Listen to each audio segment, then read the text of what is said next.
ज़ैगम साहब, नवाज शरीफ साहब कहते हैं बानी पीटीआई अकेला मुजरिम नहीं, उसे लाने वाले भी मुजरिम हैं। मुकदमात का फौरी खात्मा, इलेक्शन में सवालिया कामयाबी, मुतनाज़ मैंडेट, बेटी वज़ीर आला 27वीं तरमीम पर अपने हाथों से दस्तखत करके हाइब्रिड निज़ाम को तौसीक देना, क्या आज भी और अब भी नवाज शरीफ को लाने वालों या निकालने वालों की बात करना ज़ेब देता है? देखिए, अब क्या हम लाने वालों की बात करें, हमारे तो बाल सफ़ेद हो गए। 1985 से देख रहे हैं कि कैसे लाने वाले ला रहे हैं और किस किस को ला रहे हैं, और ख़ुद इस कहानी में मुस्लिम लीग का कितनी दफ़ा नाम आता है। ये सियासी बयान है, इसको जाने दें। हमारे लिए लाने वाले अवाम होते हैं। अहम बात ये थी कि मुस्लिम लीग नवाज़ को जिसकी भी सपोर्ट थी, वो इस वजह से इतनी बड़ी पार्टी बनी कि उसने अवाम के दिल जीते थे, अवाम उसके साथ हुए थे। कोई ऐसा खला पैदा हुआ था सियासी जिसको मुस्लिम लीग नवाज़ ने उस वक्त पुर किया था और इतनी बड़ी पार्टी बनी थी। अभी मसला सिर्फ ये नहीं है कि पीटीआई को कोई लाया था, ज़रूर लाया था, हमारे सामने है, लेकिन उससे बड़ी बात यह है कि पीटीआई एक मकबूल जमात बनी, पीटीआई को अवाम ने मकबूलियत दी, और इस वजह से दी कि कोई ऐसा खला था जिसको पीटीआई ने पुर किया। और मुस्लिम लीग नवाज़ और पीपल्स पार्टी को ये सोचना चाहिए कि उनकी सियासत ने वो कौन सा खला पैदा किया जिसकी वजह से पीटीआई इमर्ज की। उन्होंने कौन सा ऐसा खला पैदा किया जिसकी वजह से यूथ इन दो जमातों से हटकर उस तीसरी जमात के पास चली गई। मसला सिर्फ नहीं है कि आप यूथ को कहें कि इस पार्टी ने बिगाड़ दिया होगा। मसला तो यह है कि यूथ आपको छोड़ के इनके पास गई क्यों। मैं बता देता हूं क्यों गई। क्योंकि मियाँ साहब, आपकी पार्टी में जमहूरियत नहीं थी, जिसकी वजह से नई लीडरशिप नहीं आई, नया ब्लड नहीं आया। आपके इर्द गिर्द वो लोग हैं जो 80 की दहाई में जिन्होंने आपको ज्वाइन किया था, जो 70 साल से ऊपर के हो चुके हैं, 80 साल के हो चुके हैं, और जब कोई फौत होता है तो उनका बेटा या बेटी या बहन उनकी जगह आते हैं। किसी कारकुन को यह हक नहीं है कि वो भी लीडरशिप में शामिल हो, क्योंकि आपकी पार्टी जमूत का शिकार है। जमूत का शिकार है तो 20वीं सदी में फंस कर रह गई है।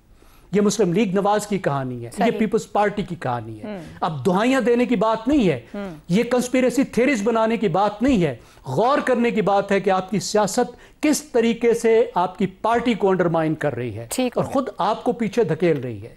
दुरुस्त हो गया। एक ब्रेक लेते हैं। ब्रेक तो शहजाद साहब और रजा रूमी साहब की राय आपके सामने रखेंगे।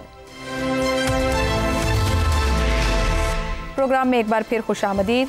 शहजाद साहब, नवाज शरीफ साहब ने आज भाई और बेटी की हुक्मरानी को ज़बरदस्त खिराज तहसीन पेश किया है। 3 बार के मुंतखब वज़ीर आज़म हैं और हम ये माजी में देखते रहे हैं कि वो लोगों को जाके मिलते और जानते थे। क्या वो इस बात का एहसास रखते हैं कि आज महंगाई, बढ़ती गुर्बत, बेरोज़गारी और इन तमाम मसाइल और अमन व अमान की दरअसल सूरत हाल या ग्राउंड रियलिटी क्या है? आयशा, ज़ैगम साहब के खूबसूरत तज्जिए के बाद गुंजाइश तो नहीं रह जाती कि कुछ और ऐड किया जाए, लेकिन बहरहाल कुछ फिल इन करने की कोशिश करते हैं। देखिए, मैं तो सिर्फ 4, और मेरा ख्याल है पाकिस्तानी यकीनन इस पे एग्री करेंगे, 4 ही हमारे बड़े सियासतदान हमें नजर आते हैं कायदे आज़म के बाद, जब से पाकिस्तान अपने तौर पे बना और उसके बाद फिर उसकी सियासत और जमहूरियत कायम हुई। जुल्फ़िकार अली भुट्टो दुनिया से चले गए, कुछ देर के लिए कायम रहे।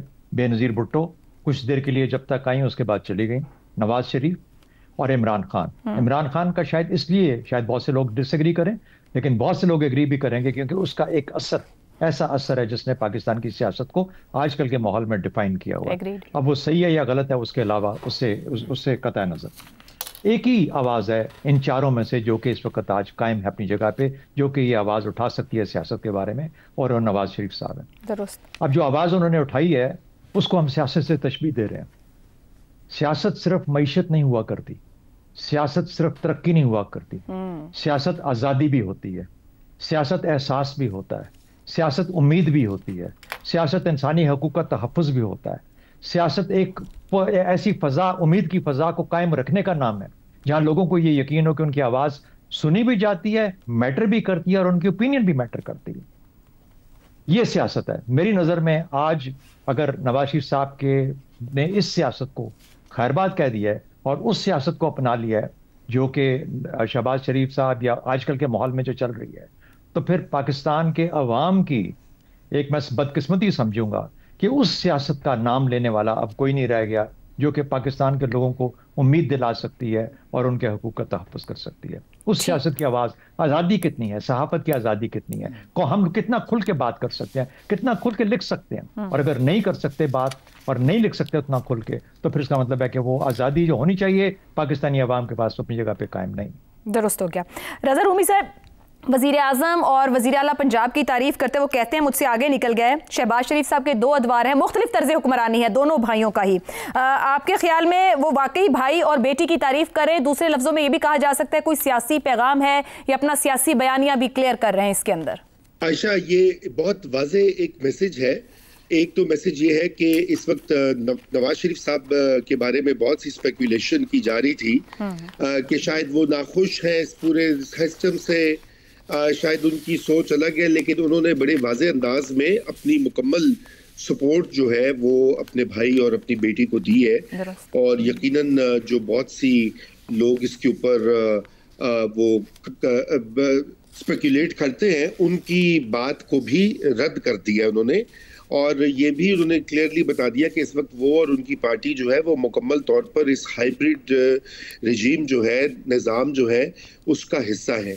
देखिए, ये उनकी बयानात और उनकी सियासत को देखने के 2 जाविये हैं। एक जाविया तो है आइडियलिस्टिक, जिसकी अब बात कर रहे हैं कि क्या पाकिस्तान में जमहूरियत मजबूत हुई है, क्या वोट को इज्जत मिली है, क्या सिविलियन सुप्रीमेसी का बोलबाला हुआ है, जो कि माजी में नवाज शरीफ साहब की सियासत रही है और शायद अभी भी होगी किसी हद तक, लेकिन अभी जो उनकी पार्टी का अमल है वो जरा मुख्तलिफ है। लेकिन दूसरा जाविया ये है कि सियासी पार्टियां सियासत क्यों करती हैं? वो इक़्तिदार हासिल करने के लिए वो करती हैं ताकि वहां पे अपना एजेंडा या जो भी है वो उसको पूरा कर सके।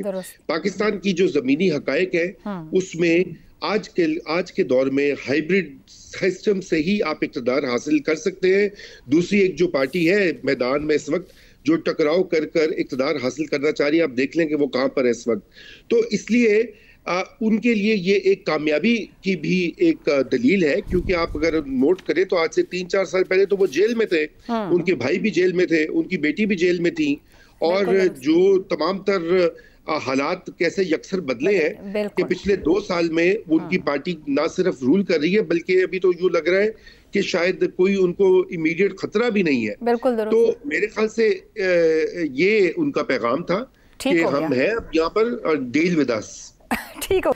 नवाज शरीफ ने कहा है कि वजीर आजम और वजीर आला पंजाब तरक्की में मुझसे भी आगे निकल गए। नौमुंतखब अरकान असेंबली से खिताब में उन्होंने कहा कि तहरीक इंसाफ के दौरे हुकूमत में सिर्फ तबाही आई, बदतमीजी का कल्चर आम किया गया और मुल्क दिवालिया होने के करीब पहुंच गया।